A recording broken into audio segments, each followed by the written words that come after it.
Hi friends, இன்றைக்கி noodles எப்படி செய்கிறதுன்னு பார்க்க போகிறோம். வெஜிடபிள், எக் எல்லாமே போட்டு குழந்தைங்களுக்கு பிடிச்ச மாதிரி நல்ல சூப்பராக டேஸ்ட்டாக செய்யலாம். எப்படி செய்யலான்னு பார்க்கலாம் வாங்க. தக்காளி, வெங்காயம், பீன்ஸ், கேரட், உருளைக்கிழங்கு, பச்சை பட்டாணி, பச்சை மிளகாய் 2 இது எல்லாமே ரெடியாக கட் பண்ணி வச்சுக்கோங்க. இப்போ நம்ம செய்ய ஆரம்பிச்சிடலாம். ஒரு பாத்திரத்தில் தண்ணி ஊற்றிக்கோங்க. ஒரு 3 டம்ளர் தண்ணி ஊற்றிக்கோங்க. அதில் கொஞ்சோண்டு உப்பு, 1 ஸ்பூன் ஆயில்.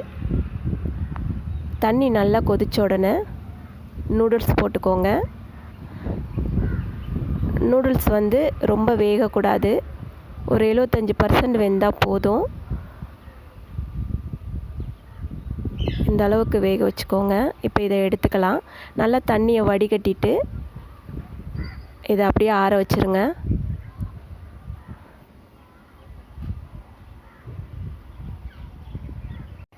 நூடுல்ஸ் செய்ய ஆரம்பிச்சிடலாம். ஒரு பாத்திரத்தில் எண்ணெய் ஊற்றிக்கோங்க. எண்ணெய் நல்லா காஞ்ச உடனே கடுகு போட்டுக்கோங்க. கடுகு நல்லா பொரிஞ்ச உடனே கட் பண்ணி வச்சுருந்த வெங்காயம் போட்டுக்கோங்க. பெரிய வெங்காயம் ஒரு 2 வெங்காயம் இது மாதிரி கட் பண்ணி எடுத்துக்கோங்க. இப்போ இதை வதக்கிடலாம். பச்சை மிளகாய் போட்டுக்கோங்க.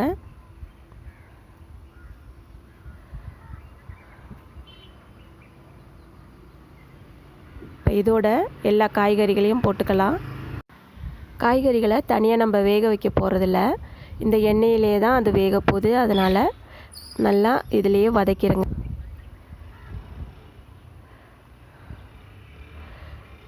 நல்லா இது மாதிரி பொடியாக கட் பண்ணிக்கோங்க, அப்போ தான் நல்லா வதங்கும்.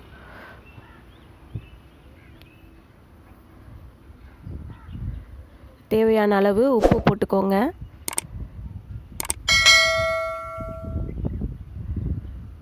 எண்ணெயிலே நல்லா இதில் வதங்கட்டும். நூடுல்ஸ் நல்லா இது மாதிரி சூடு ஆற வச்சுருங்க, அப்போ தான் உதிரி உதிரியாக வரும். தக்காளி போட்டுக்கோங்க.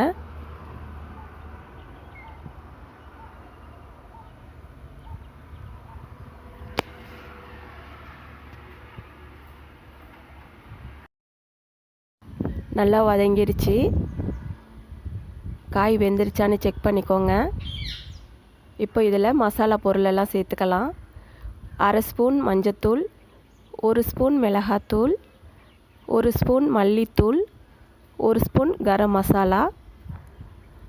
நூடுல்ஸில் மசாலா பாக்கெட் கொடுப்பாங்க இல்லையா, அந்த மசாலா பாக்கெட்டையும் இப்போ சேர்த்துக்கோங்க.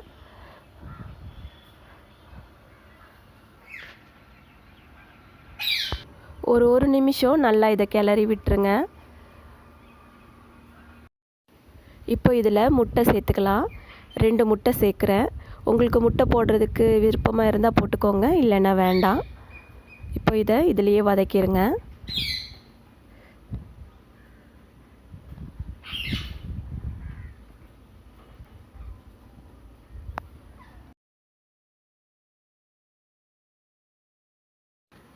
இந்த மாதிரி எல்லாம் வதங்கினதுக்கப்புறம் நூடுல்ஸை சேர்த்துக்கலாம்.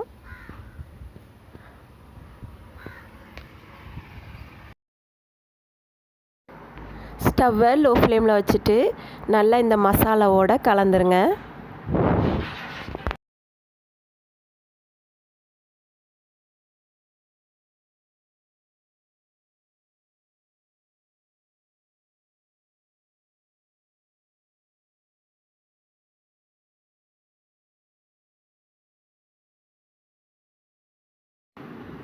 ஒரு 2-3 நிமிஷம் இதுலேயே நல்லா வதக்கிடுங்க.